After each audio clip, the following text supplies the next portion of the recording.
ನಿರಂತರ ಸುದ್ದಿಗಳಿಗೆ ಸಬ್ಸ್ಕ್ರೈಬ್ ಮಾಡಿ ನಮ್ಮ ಚಾನೆಲ್. ಈ ಬೆಲ್ ಐಕಾನ್ನ ಪ್ರೆಸ್ ಮಾಡಿ ತಾಜಾ ಸುದ್ದಿಗಳನ್ನ ಪಡೀರಿ.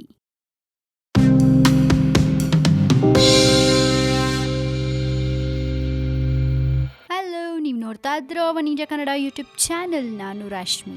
ಮಂಗಳೂರಿನಲ್ಲಿ ಮಳೆಯ ಅಬ್ಬರ, ವಾಹನ ಸವಾರರು ಫುಲ್ ಸುಸ್ತು. ಹೌದು, ಸೋಮವಾರ ಮಂಗಳೂರಿನಲ್ಲಿ ಗುಡುಗು ಸಹಿತ ಮಳೆ ಸುರಿದಿದ್ದು ನಗರ ವಾಸಿಗಳನ್ನ ಹೈರಾಣಾಗಿಸಿದೆ. ಮಂಗಳೂರು ನಗರದಲ್ಲಿ ಕೆಲವು ಗಂಟೆಗಳ ಕಾಲ ಜೋರಾಗಿ ಮಳೆ ಸುರಿದ ಪರಿಣಾಮ ಪ್ರಮುಖ ಹಾಗೂ ಒಳ ರಸ್ತೆಗಳೆಲ್ಲ ಜಲಾವೃತವಾಗಿ ಹಲವು ಕಡೆಗಳಲ್ಲಿ ಗಂಟೆಗಟ್ಟಲೆ ಸಂಚಾರ ದಟ್ಟಣೆ ಸೃಷ್ಟಿಯಾಗಿತ್ತು. ಮಳೆಯ ಅಬ್ಬರಕ್ಕೆ ನಗರದ ಚರಂಡಿಗಳು ತುಂಬಿ ಹರಿದು ಹಲವು ವೃತ್ತಗಳಲ್ಲಿ ರಸ್ತೆಗಳು ಜಲಾವೃತಗೊಂಡವು. ಜ್ಯೋತಿ ಸರ್ಕಲ್ ಅಲ್ಲಿ ರಸ್ತೆಯ ಮೇಲೆ ಹೆಚ್ಚಿನ ನೀರು ನಿಂತಿದ್ರಿಂದ ವಾಹನ ಸವಾರರನ್ನ ಇಕ್ಕಟ್ಟಿಗೆ ಸಿಲುಕಿಸಿತು. ಮಾತ್ರವಲ್ಲದೆ ಪಾದಚಾರಿಗಳು ವಾಹನಗಳಿಂದ ನೀರು ಸಿಂಚನವಾಗುವ ಆತಂಕವನ್ನ ಎದುರಿಸಬೇಕಾಯಿತು. ಇನ್ನು ಮಂಗಳೂರಿನ ಬಲ್ಮಠದಲ್ಲಿ ನೂತನವಾಗಿ ನಿರ್ಮಿಸಿರುವ ಈಜುಕೊಳ, ಮಂಗಳೂರು ದಕ್ಷಿಣ ಶಾಸಕ ಮಾನ್ಯ ಶ್ರೀ ಜೆ.ಆರ್. ಲೋಬೋರ್ ಅವರು ಈ ಈಜುಕೊಳವನ್ನ ಲೋಕಾರ್ಪಣೆ ಮಾಡಲಿದ್ದು, ಮೇಯರ್ ಕವಿತಾ ಸನಲ್ ಕಾರ್ಯಕ್ರಮದ ಅಧ್ಯಕ್ಷತೆಯನ್ನ ವಹಿಸಲಿದ್ದಾರೆ. ವಿಧಾನ ಪರಿಷತ್ ಸದಸ್ಯ ಐವಾನ್ ಡಿಸೋಜಾ, ಸ್ಥಳೀಯ ಕಾರ್ಪೊರೇಟರ್ಗಳು ಮುಖ್ಯ ಅತಿಥಿಗಳಾಗಿ ಭಾಗವಹಿಸಲಿದ್ದಾರೆ ಅನ್ನೋ ಒಂದು ಟ್ರೋಲ್ ಸಂದೇಶಗಳು ಸಾಮಾಜಿಕ ಜಾಲತಾಣಗಳಲ್ಲಿ ಹರಡ್ತಾ ಇದೆ. ಸೊ ಮಂಗಳೂರಿನಲ್ಲಿ ಆಲ್ರೆಡಿ ಮಳೆ ಶುರುವಾಗಿದ್ದು